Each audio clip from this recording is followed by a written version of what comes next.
Assalamualaikum warahmatullahi wabarakatuh. Nama saya Ahmad Jawairul Mahmud, SKP 182, Angkatan 2018. Oke, pada kali ini saya akan mengerjakan ujian tengah semester dengan makul analisis perancangan sistem informasi. Sistem database mempunyai keunggulan-keunggulan dengan sistem penyimpanan data dengan organisasi file secara tradisional. Sebutkan karakteristik sistem database tersebut. Oke, langsung saya jawab. Database memiliki karakteristik antara lain data and program isolation, multi-view of data, self-describing, data sharing, multi-user processing, restriction of data access control, of data redundancy. Dengan karakteristik tersebut, database berbeda dengan model penyimpanan lain. Selanjutnya yaitu nomor 2. Sebutkan ciri-ciri kualitas suatu program atau software sistem aplikasi komputer. Oke, yang pertama adalah high performance. Software yang dibuat mempunyai performance yang tinggi walaupun digunakan oleh beberapa user. Yang kedua adalah mudah digunakan. Software yang dibuat harus mudah digunakan sehingga tidak membutuhkan proses yang lama untuk seorang user untuk mempelajarinya. Yang ketiga adalah mempunyai penampilan yang baik. Software yang dibuat harus memiliki interface atau antarmuka yang menarik sehingga user tidak merasa bosan. Yang keempat adalah reliability. Keandalan sejauh mana suatu software dapat diharapkan melakukan fungsinya sesuai dengan ketelitian yang diperlukan. Yang kelima, mampu beradaptasi. Seharusnya software mampu beradaptasi dengan perubahan-perubahan teknologi yang ada. Nomor 3. Jelaskan tentang apa yang dimaksud dengan istilah data integrity. Mengapa data integrity yang tidak memadai dapat menyebabkan kesalahan dalam pengambilan keputusan manajerial? Berikan contoh data pada sistem akuntansi suatu perusahaan yang data integrity-nya buruk. Data integrity adalah suatu sistem untuk memelihara dan memastikan akurasi dan konsistensi semua sistem yang menyimpan, memproses atau pengambilan kembali data. Dan jika suatu perusahaan integritinya buruk, maka perusahaan tersebut tidak lagi mendapat laporan yang baik. Contoh kasus semua berawal dari laporan keuangan Garuda Indonesia. Untuk tahun buku 2018, dalam laporan keuangan tersebut, Garuda Indonesia Group membukukan laba bersih sebesar 809 US dollar ribu atau setara 11.000 miliar. Asumsi kurs setara 14.000 per dolar Amerika Serikat. Angka ini melonjak tajam dibanding 2017 yang menderita rugi 216 US dollar. Namun, laporan keuangan tersebut menimbulkan polemik lantaran dua komisaris Garuda Indonesia yakni Chairul Tanjung dan Doni Oskaria saat ini sudah tidak menjabat. Menganggap laporan keuangan 2018 Garuda Indonesia tidak sesuai dengan pernyataan standar akuntansi keuangan atau PSAAK. Pasalnya, Garuda Indonesia memasukkan keuntungan dari PT Mahato Aero Teknologi yang memiliki utang kepada maskapai berplat merah tersebut. PT Mahato Aero Teknologi sendiri memiliki utang terkait pemasangan wifi yang belum dibayarkan. Nomor 4. Sebutkan faktor-faktor yang menyebabkan penggunaan komputer pada sistem akuntansi mempengaruhi mekanisme audit trailnya menjadi makin penting atau tidak penting. Ya atau tidak dan jelaskan alasannya. Ya, sangat penting karena semakin penting sebagai bukti atas beberapa kejadian dan pertimbangan isu-isu jejak tanggung jawab di jejak audit.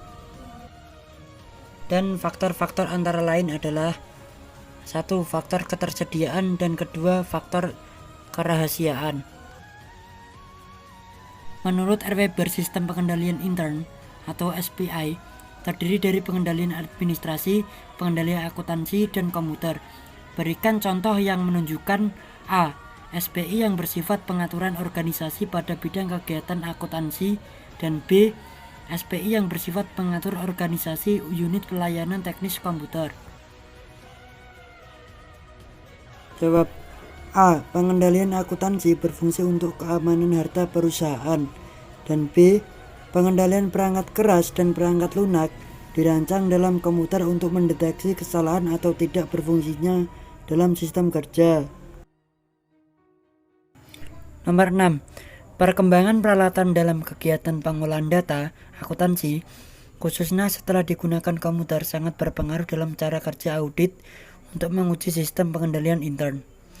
Berikan contoh bagaimana pengujian dalam sistem manual dan bagaimana pengujian dilakukan terhadap sistem yang berbasis komputer.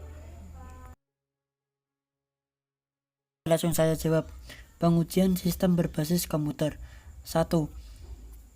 Transaksi diuji lebih efektif, yaitu beberapa transaksi dapat diuji lebih efektif untuk tingkat biaya yang sama dengan menggunakan komputer untuk memeriksa semua atau lebih banyak transaksi dibandingkan dengan jika dilaksanakan secara manual.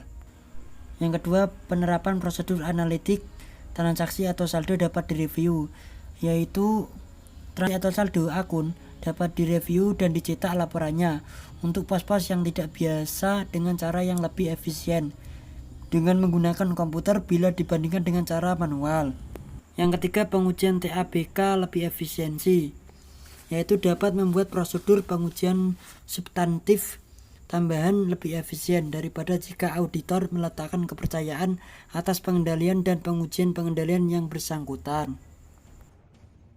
Pengujian berbasis manual. Pengujian secara manual dilakukan dengan perhitungan menggunakan kalkulator dan pencatatan pada kertas. Pencatatan secara manual sangat tidak efisiensi karena resiko kesalahan yang sangat tinggi. Nomor 7. Sebutkan manfaat mengapa jika ditinjau dari sistem pengendalian, memakai atau user sebaiknya dibedakan dari teknis komputer. Jawab. Agar perkembangan dan pertumbuhan komputerisasi dapat terkendali. Yang kedua, meningkatkan keamanan. Dan yang ketiga, jika terjadi sebuah kesalahan, maka dapat diketahui dari mana sumber kesalahan, baik kesalahan yang diakibatkan oleh kecurangan maupun ketidaksengajaan. Nomor 8. Sebutkan faktor-faktor yang menyebabkan mengaudit sistem komputerisasi secara online dan teleprocessing lebih sulit dibanding batch processing system. Jawab.